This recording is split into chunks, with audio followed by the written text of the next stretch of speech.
एक एक माता संस्कार की जननी है। जो अनसुईया मैया ब्रह्मा विष्णु महेश को बच्चा बना देती है, जो मां जानकी लंका की उस रावण की उस अशोक वाटिका में बैठकर भी एक घास के तिनके को हाथ में तोड़कर अपनी रक्षा कर लेती है।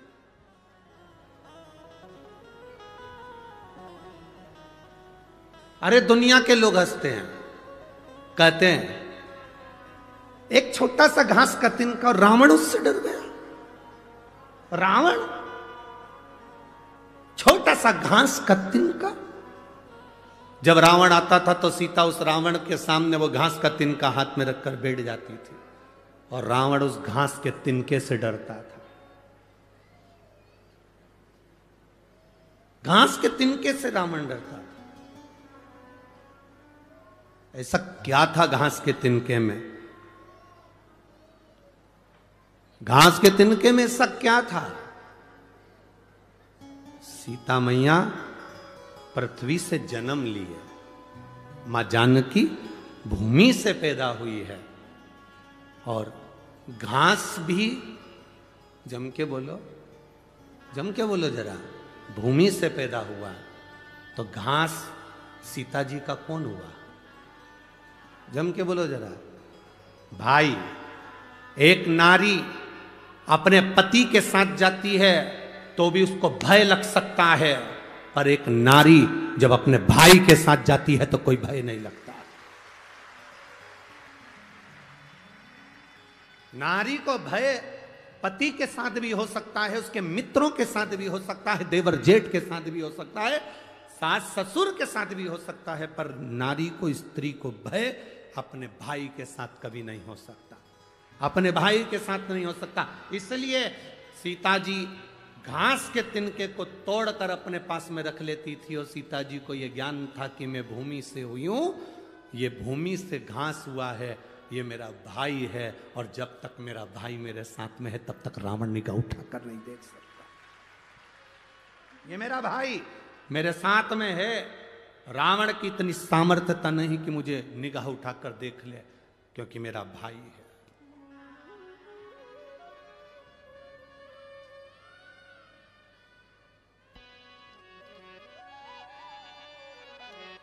महाराष्ट्र की इस पवित्र भूमि पर, महाराष्ट्र की इस पवित्र धरा पर छत्रपति शिवाजी महाराज की ये पावन धरा,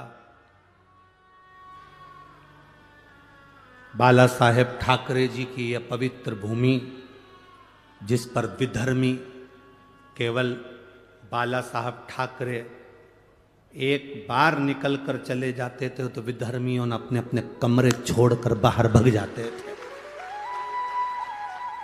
आज उस भूमि पर जरा विचार करिए, हम असुरक्षित कैसे नजर आए।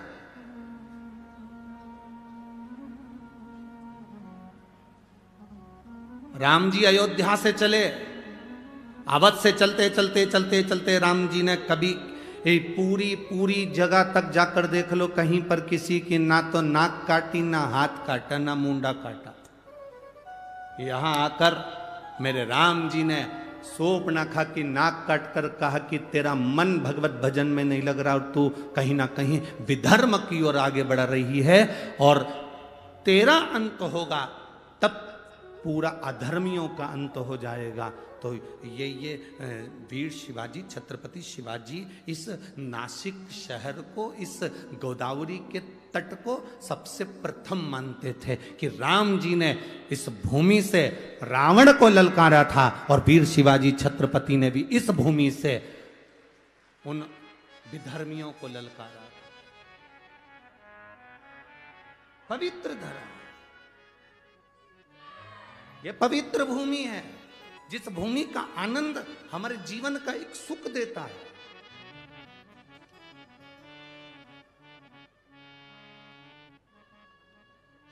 दुनिया के लोग कहते हैं तुमसे कि अगरबत्ती मत लगाओ मंदिर में, बांस होगा। दुनिया के लोग बाद में कहेंगे कि दिया मत लगाओ, दिक्कत होगी।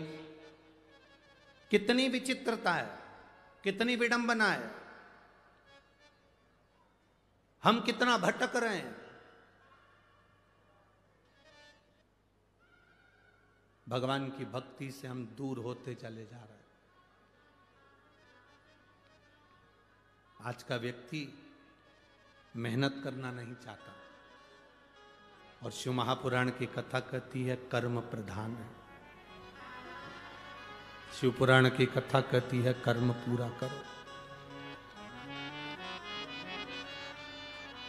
इस व्यासपीठ पर बैठकर आज तक हमने ये बात नहीं कही होगी आपसे कि आप हमारे पास में आके बैठना, हम तुमको कहीं से गड़ा हुआ धन निकाल कर दे देंगे, या आप हमारे पास आना हम तुमको रोग मुक्त कर देंगे, हमारे पास आना तुम्हारा दुख मिट जाएगा। ये कभी आज तक नहीं कहा इस व्यासपीठ से, क्योंकि हमको अगर दुख आता है तो हम भी महादेव की शरण जाते हैं। आपको भी दुख आए तो महादेव की शरण जाए।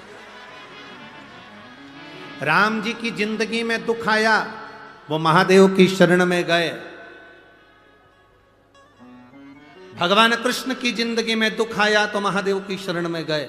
16,108 रानियां भगवान कृष्ण की थी और एक भी संतान नहीं थी।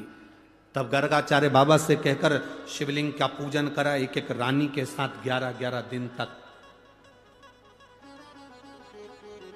1 लाख से ज्यादा भगवान कृष्ण के घर में संतान की प्राप्ति हुई शिव की कृपा से। ऐसा कोई बता दो देव हो, ऐसा कोई असुर का नाम ले लो जो शंकर की आराधना ना करा।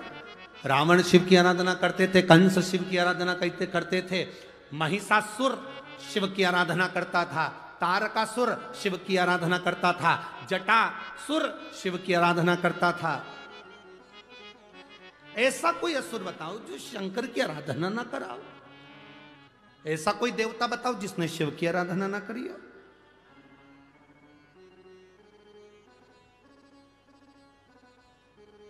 तुम सोमवार का व्रत करो ना करो, तुम मंगलवार का व्रत करो ना, तुम जिस व्रत को कर रहे हो, अगर लक्ष्मी जी की पूजन कर रहे हो, शुक्रवार का व्रत कर रहे हो, तुम कृष्ण भगवान की पूजन कर रहे हो, तुम राम भगवान की पूजन कर रहे हो, तुम देवी जी की पूजन कर रहे हो, तुम दत्त की पूजन कर रहे हो, तुम हरिविठ्ठल की पूजन कर रहे हो, तुम पांडुरंगा की पूजन कर रहे हो, तुम गोदावरी की पूजन कर रहे हो, तुम गंगा की पूजन कर रहे हो, तुम गौमाता की पूजन कर रहे हो, तुम वृक्ष लता पत्र की पूजन कर रहे हो, तुम संसार में किसी की भी पूजन करो, पूजन का फल जब दिया जाता है तो उस लिस्ट को, उस फाइल को पहले देवाधिदेव महादेव के पास भेजा जाता है, और महादेव उस फाइल को स्वीकृति देते हैं, तब उस फल को दिया जाता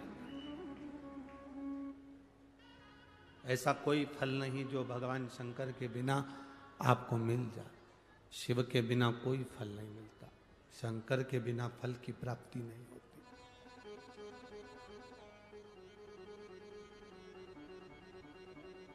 एक लड़के ने अपनी माँ से कहा, माँ